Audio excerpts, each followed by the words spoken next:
Zbuloni trashëgimin e jashtëzakonshme të një mbretëreshe, besimi i së cilës transformoi një udhëtim të shenjtë për pelegrin të panumër. Zubejde, gruaja e nderuar e kalifit Harun al-Rashid, zotëronte pasuri të jashtëzakonshme, por një zemër të përqendruar në shërbim të Zotit dhe krijimit të tij. Ajo i ndjell thellësisht vështirësitë me të cilat përballeshin pelegrinët e haxhit në udhëtimin e tyre të mundimshëm. E shtyrë nga një përkushtim i thellë, ajo ja kushtoi pasurinë e saj të madhe ndërtimit të infrastrukturës jetësore.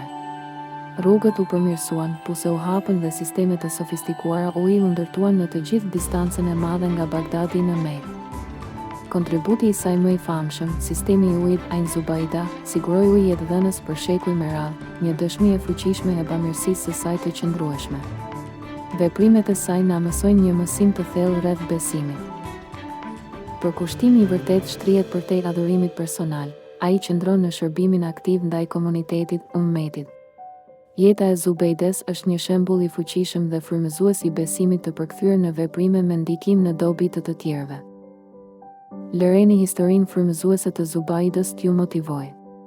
Reflektoni se si mund t'i përdorni bekimet tuaja, të mëdha apo të vogla, për të shërbyer të tjerëve dhe për të lënë një trashëgimi të qëndrueshme dhe të dobishme për brezat që do të vinë, ashtu siç bëri ajo.